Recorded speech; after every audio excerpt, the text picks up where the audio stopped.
Alors la Silicon Valley que va visiter le chef de l'État, c'est le creuset de la technologie de pointe américaine. C'est là que sont nées les grandes trouvailles informatiques.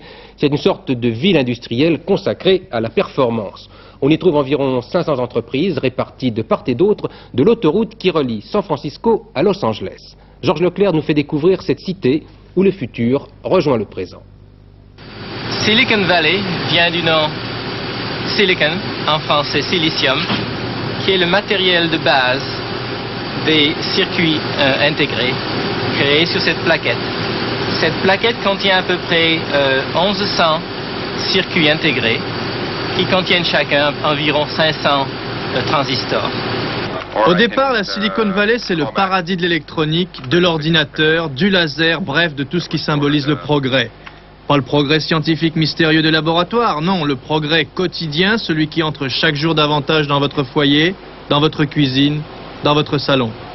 En plus, ce n'est pas uniquement le progrès technique, c'est aussi le progrès humain, le progrès social. Les gens que l'on rencontre dans la Silicon Valley semblent différents, plus épanouis. Souvent, ils ont quitté une condition qui ne les satisfaisait pas pour chercher fortune ici, un peu comme l'ont fait il y a 100 ans les chercheurs d'or. Vous êtes française? Oui, je suis française. Ça fait longtemps que vous êtes ici? Il y a à peu près 12 ans. Qu'est-ce que vous faisiez avant, en France? Eh bien, lorsque j'étais en France, j'étais standardiste, réceptionniste à Marseille. Géographiquement, la Silicon Valley, c'est une énorme concentration d'entreprises de toute taille, propres, non polluantes, un peu futuristes d'aspect. L'exemple à suivre, le but à atteindre ici, c'est l'employé qui devient millionnaire en créant sa propre entreprise. C'est justement le cas de Steve Jobs, inventeur des micro-ordinateurs Apple. Steve Wozniak, my partner, and myself, we're both working Avec Steve Wozniak, on travaillait dans des sociétés d'électronique. Nous voulions utiliser un ordinateur individuel, ce qui existait à l'époque du moins. Mais on ne pouvait pas en acheter un, c'était trop cher. Alors on en a imaginé un.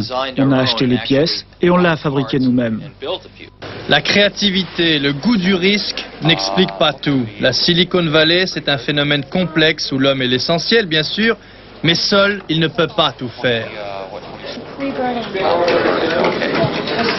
André, c'est quoi les ingrédients de la Silicon Valley?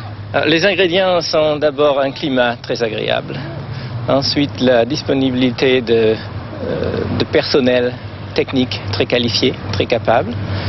Et aussi la disponibilité de capitaux qui permettent le fonctionnement d'une industrie de pointe. Avec ces ingrédients, la Silicon Valley ne se contente plus de l'électronique et des ordinateurs. Tout ce qui est d'avant-garde, tout ce qui peut faire gagner de l'argent intéresse les habitants de la vallée.